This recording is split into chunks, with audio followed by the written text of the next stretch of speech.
Durante todo o começo da gravidez, eu tô com 5 meses. Durante todo o começo da gravidez até agora, eu sempre tive meio que uma desculpas, assim, sabe? Pra não. Eu não quero saber o que é, ou eu não quero escolher nome, ou eu não quero fazer isso agora, eu quero esperar a cirurgia. Tá, ficou assim todo o tempo. E agora passou. E eu já posso começar a viver essa fase de gestação, que é escolher nome, ter lista de nome, é, escolher nome, comprar coisas e. O que mais que faz? O que mais que uma grávida tem que fazer? É o nome, né? Comprar as coisas para a criança usar e tem mais alguma. Ah, e saber o que é o bebê? É importante saber se é menino ou se é menina. Mas eu não consigo fazer isso. E aí, a médica já me encaminhou para psiquiatra desde o começo da gravidez até agora não saiu. Eu acho que vai sair quando o neném nascer. Mas eu preciso resolver tudo isso antes, né? E, e qual que é o problema? Eu fiquei pensando, tive muito tempo para pensar, porque no dia que a gente foi fazer a última ultrassom, depois da cirurgia, eu poderia ter perguntado qual é o sexo do bebê e eu não consegui. E aí a gente foi para casa. E aí eu ainda falei com meu marido, a gente precisa fazer uma lista de nomes. E eu não consegui. E aí eu fiquei pensando, qual é o problema? Porque eu tô com. Quantos meses que eu tô? Tá, eu tô com 5 meses. Eu estou com 5 meses. Com 5 meses, o meu filho lá na primeira gravidez, ele já tinha quase todo do enxoval. Já tinha um nome há muito tempo, que eu escolhi com 3 meses. Já sabia qual era o sexo, porque eu ficava enchendo o saco dos médicos para tudo. Já sabia, já estava tudo pronto. E eu estou com 5 meses, eu não sei nada. E eu não consigo, não é uma coisa assim, eu só quero saber as surpresas. Não é, eu não consigo nem pensar em nomes, eu não consigo pensar em nada. E aí eu mesma, sendo a minha psiquiatra como eu sou, eu percebi que não era só a cirurgia, não era só o tumor, não era só isso. Tinha mais alguma coisa. E eu fiquei pensando, por quê? E aí eu imagino que seja isso. Quando eu engravidei meu filho, eu tinha, como eu disse, tudo tava tudo muito pronto. E aí quando foi pra. E aí começou a ser uma gravidez mais difícil, a pressão subia. E essa tá até muito mais tranquila do que a primeira. A primeira foi muito mais difícil. Essa mesmo fazendo cirurgia, eu tenho muitos médicos, então eu tenho muito cuidado, eu tenho que tá tudo muito controlado. Então, qual seria a desculpa? Porque tá assim, tá tudo certo para nascer certinho, com os 9 meses, e tudo bem. E aí eu me lembrei que o Alan, quando ele nasceu, ele nasceu entre 7 para 8 meses, naquela parte que o pulmãozinho não tá formado. Eu não sei, eu vou deixar aqui, que não é indicado nascer e você tem que tomar uma injeção para amadurecer o pulmão.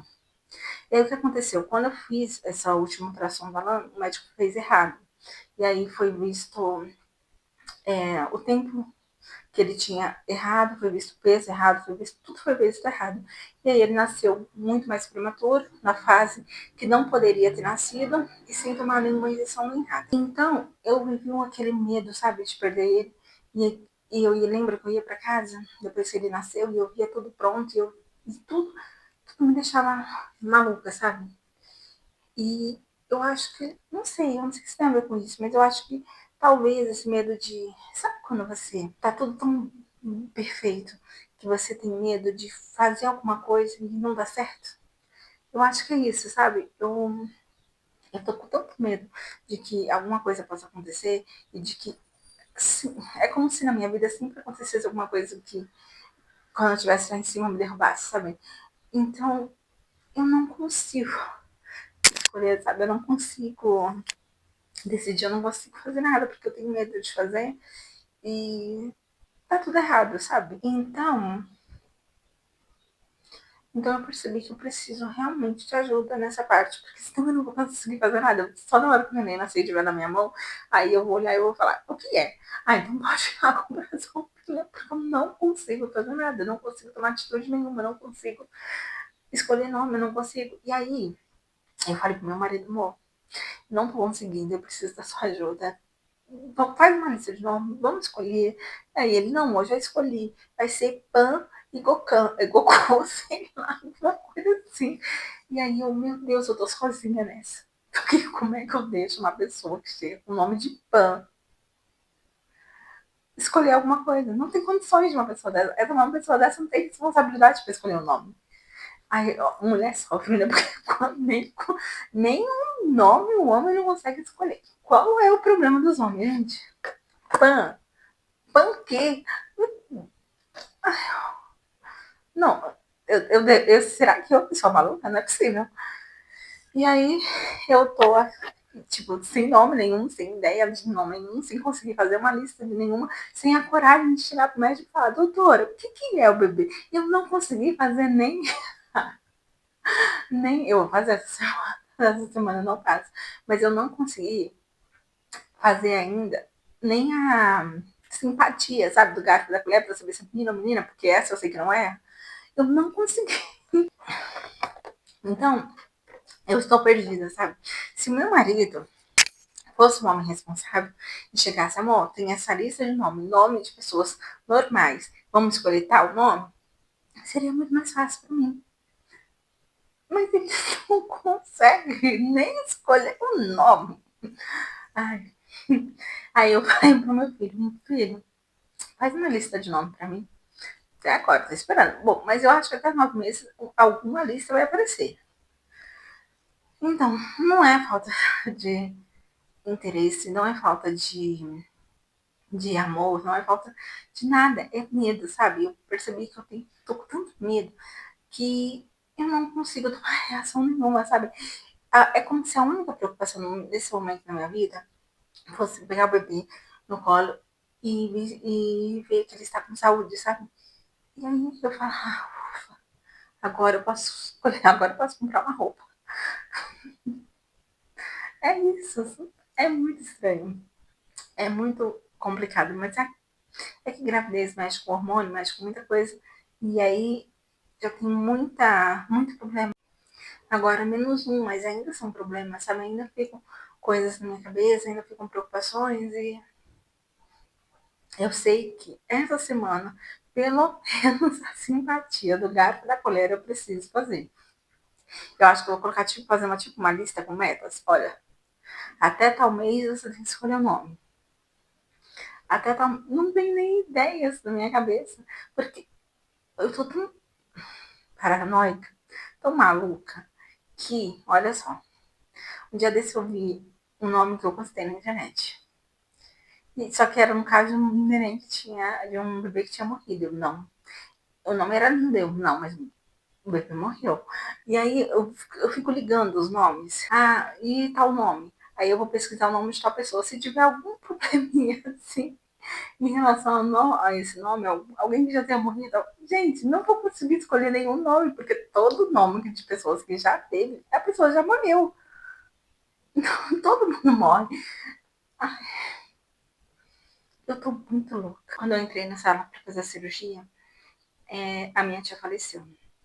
Eu não sei se eu já tinha comentado aqui, provavelmente sim, que ela estava lutando contra um câncer terminal e ela queria muito ver a família, sabe, antes de partir. Ela falava assim comigo todas as vezes que eu ligava para ela, que a gente tinha que se encontrar em dezembro, que ela. Ai, meu bebê tá mexendo bastante. E que ela queria muito que se juntasse, sabe, a família toda, para poder passar o Natal junto, o Ano Novo junto. E aí eu nem poderia viajar, na verdade, porque por causa da cirurgia, a trombose, a gravidez, eu em dezembro já ia estar com 6, quase 7 meses. Então, eu nem poderia viajar, mas eu ia fazer isso, essa viagem, mesmo sem podendo fazer, sabe? Mesmo assim, os médicos pedindo para evitar. Mas eu ia fazer isso por ela, e não só por ela, sabe?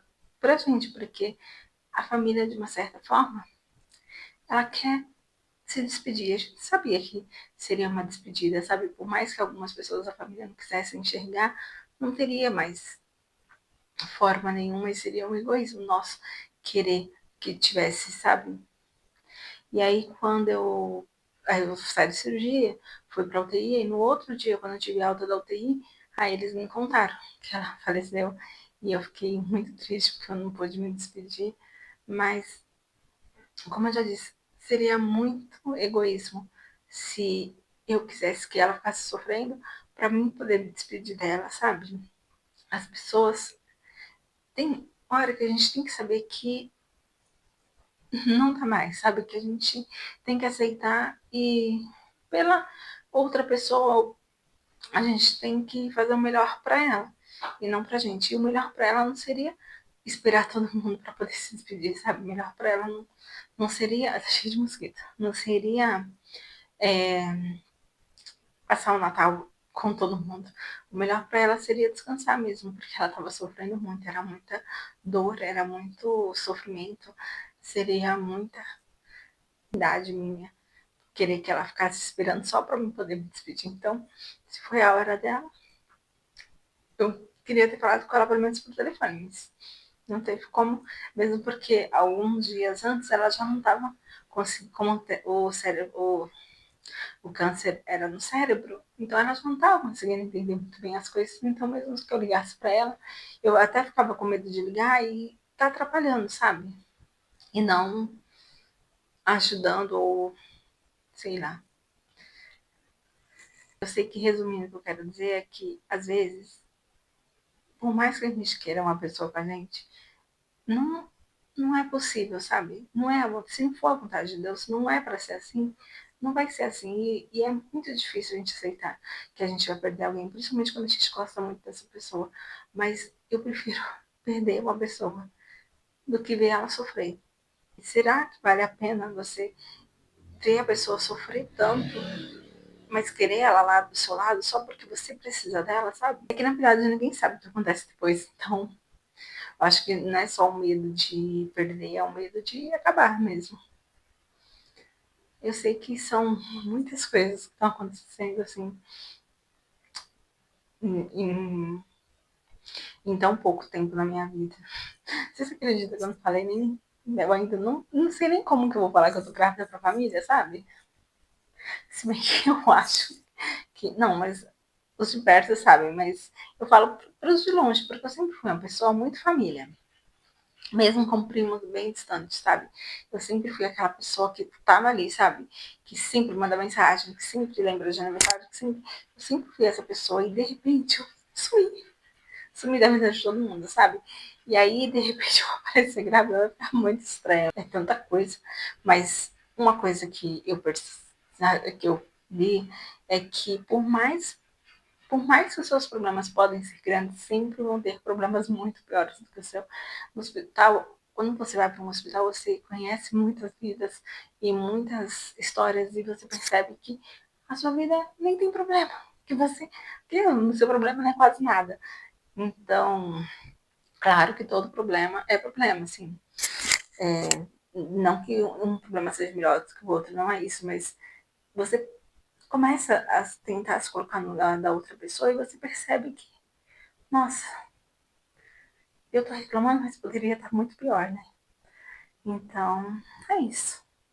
Vamos seguir a vida, tentar ser pessoas melhores, mesmo com todos os problemas, e é muito difícil, porque não existe pessoa perfeita, não existe pessoa que. Nossa, aquela pessoa que você fala assim, nossa, ela é um exemplo. Não, se você acha uma pessoa perfeita, mas tirando as pessoas que foram consideradas santas, assim, se você conhece uma pessoa e você acha que ela é perfeita demais, você não conhece todos os lados delas, porque todos nós temos defeitos, entendeu? Então, não existe perfeição. Então, é isso.